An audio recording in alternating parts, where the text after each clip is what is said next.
चलिए दोस्तों, आज से एक सीरीज मस्त मैं आपको कराने वाला हूं जिसका नाम है अकाउंट्स के फंडे बाय सीए नकुल कठेरिया।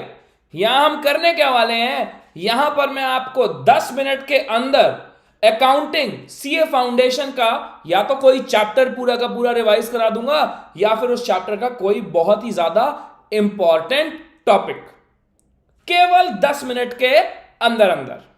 तो दोस्तों, आज हम लोगों के पास है एक चैप्टर जो कि है इन्वेंट्रीज।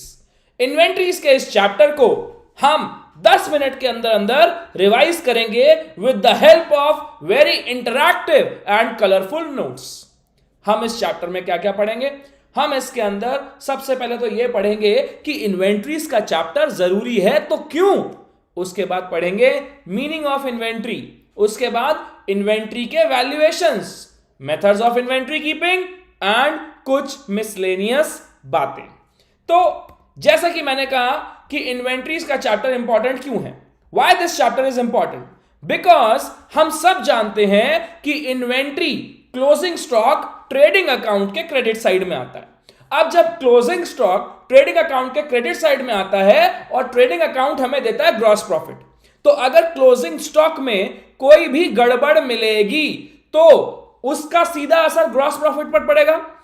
अगर क्लोजिंग स्टॉक में गड़बड़ होगी तो ग्रॉस प्रॉफिट में गड़बड़ होगी, ग्रॉस प्रॉफिट में गड़बड़ होगी तो नेट प्रॉफिट में गड़बड़ होगी, नेट प्रॉफिट में गड़बड़ होगी तो वही नेट प्रॉफिट आपकी बैलेंस शीट में जाता है, तो बैलेंस शीट में भी गड़बड़ हो जाएगी कि नहीं।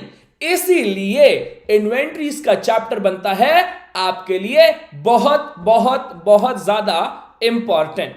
इन्वेंट्रीज का मतलब होता है केवल और केवल क्लोजिंग स्टॉक से।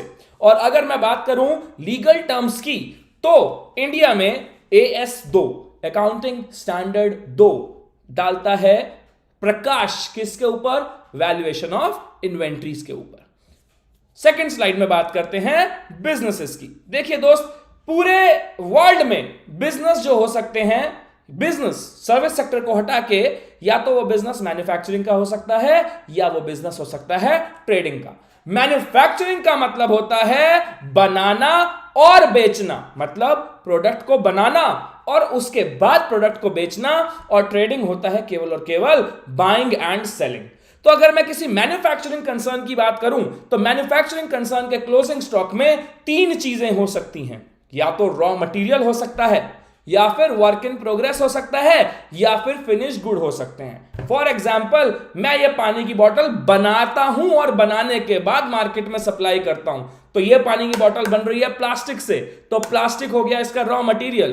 कुछ पानी की बोतल्स ऐसी होंगी जो बन के तो रेडी हो गई हैं लेकिन ढक्कन लग के अभी पैक होना बाकी है, वो हो गया वर्क इन प्रोग्रेस। और कुछ ऐसी भी होंगी जो बन के रेडी हैं, बस पैक भी हो चुकी हैं, वो हो गए फिनिश्ड गुड्स। लेकिन अगर आप ट्रेडर हैं, मतलब आप केवल सामान को खरीदते और सामान को बेचते हैं, तो आपके लिए इन्वेंट्री का मतलब होगा केवल और केवल फिनिश्ड गुड्स। आगे चलते हैं। अब बात आती है मेथड्स ऑफ इन्वेंट्री वैल्यूएशन की। इन्वेंट्री वैल्यूएशन हो सकता है मात्र 2 तरीके से, या तो पीरियोडिक इन्वेंट्री सिस्टम या परपेचुअल इन्वेंट्री सिस्टम। सर, ये पीरियोडिक इन्वेंट्री सिस्टम क्या है? पीरियोडिक इन्वेंट्री सिस्टम का मतलब इन्वेंट्री कैलकुलेट करने का वो तरीका जिसके अंदर इन्वेंट्री एक पर्टिकुलर पीरियड के एंड में कैलकुलेट करी जाएगी। जैसे कि वो एंड ऑफ द वीक भी हो सकता है, वो एंड ऑफ द मंथ भी हो सकता है, वो एंड ऑफ द ईयर भी हो सकता है। इसके पॉजिटिव पॉइंट्स क्या हैं? इसके पॉजिटिव पॉइंट्स ये हैं कि ये थोड़ा आसान होता है और नॉन टेक्निकल होता है। नेगेटिव पॉइंट्स क्या हैं? नेगेटिव पॉइंट्स ये हैं कि इसमें टाइम बहुत लगता है। आप खुद सोचिए, आपका एक दुकान है, उस दुकान के अंदर आपने एक दिन दुकान बंद करी और क्या नॉन प्रोडक्टिव सा काम करा कि शैम्पू के कितने पैकेट हैं ये बताओ, साबुन के कितने पैकेट हैं वो बताओ, सोप के कितने पैकेट और टूथपेस्ट के कितने पैकेट हैं ये बताओ। तो क्या हो रहा है, एक लिस्ट बन जा रही है, उसे बोलते हैं पीरियोडिक इन्वेंट्री सिस्टम। लेकिन क्या अभी आपने देखा है कभी बिग बाजार में ऐसा होता है क्या?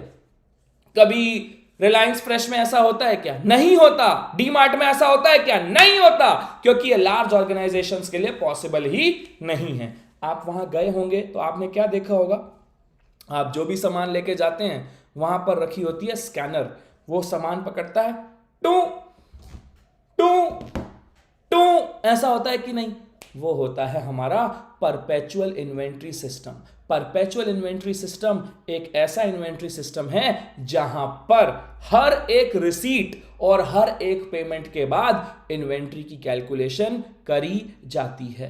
परपेचुअल इन्वेंट्री सिस्टम में कैलकुलेट करने के 3 मेथड होते हैं, फीफो, लीफो और weighted average. FIFO, first in first out, जो पहले आएगा वही पहले जाएगा भी। LIFO, last in first out, जो बाद में आया है वो पहले जाएगा। और वेटेड एवरेज, उसके बीच में एक छोटा और मेथड आता है, specific identification method. Specific identification method क्या होता है sir? Specific identification method use होता है जहां पर वैल्यू ऑफ आइटम बहुत ज्यादा है और क्वांटिटी ऑफ आइटम बहुत कम है। फॉर एग्जाम्पल, आपका एक आर्ट म्यूजियम है जहां पर गिनी चुनी 100 आर्ट हैं, लेकिन एक एक आर्ट 5-5, 10-10 लाख रुपए की है। क्या मैं कहूं वहां पर आपको इन्वेंट्री की एक एक इन्वेंट्री की अलग से वैल्यूएशन करनी पड़ेगी? उसे बोलते हैं specific identification method. Weighted average method क्या होता है साहब? वेटेड एवरेज मेथड जो लीफो और फीफो दोनों से हटके होता है, उसमें हर एक रिसीट और इशू के टाइम पर आपको वेटेड एवरेज कॉस्ट निकालनी पड़ेगी। वेटेड एवरेज कॉस्ट पर ही इन्वेंट्री इशू होगी। वेटेड एवरेज कॉस्ट क्या होता है? वेटेड एवरेज कॉस्ट होता है total amount divided by total quantity. Total amount divided by total quantity. तो पीरियोडिक इन्वेंट्री सिस्टम के अंदर इन्वेंट्री कैसे निकालते हैं? बहुत सिंपल सी बात है सर। मान लीजिए मेरे पास ये एक सामान था, मैंने 2 सामान और खरीद लिए, एक ये और एक ये, तो मेरे पास कितने हो गए? 3 हो गए। मैंने 2 बेच दिए तो कितना बचा? 1 बचा ना। तो हम पूरे साल क्या काम करते हैं? सेल परचेस करते हैं, सेल परचेस करते हैं। एंड में आके क्या करते हैं? ओपनिंग स्टॉक 1 था, पूरे साल कितने खरीदे? ये खरीदे तो टोटल 3 हो गए। पूरे साल कितने बेचे? 2 बेच दिए, तो अपने आप ही क्लोजिंग स्टॉक आ गया कि नहीं? इस तरीके से हम निकालते हैं हमारा पीरियोडिक इन्वेंट्री सिस्टम के अंदर क्लोजिंग स्टॉक। जी सर। तो मैंने यहां पर आपको एक छोटा सा एग्जांपल देके भी समझाया कि मान लीजिए मेरे भाई जो ओपनिंग स्टॉक है वो है 1 लाख का, परचेजेस है 5 लाख की, सेल्स है 8 लाख की, लेकिन ये सेल्स तो सेलिंग प्राइस पर हुई होगी कि नहीं?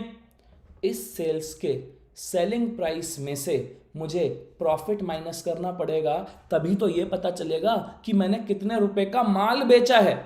1 लाख ओपनिंग स्टॉक था, 5 लाख का माल परचेज करा, तो टोटल मेरे पास 6 लाख का माल हो गया।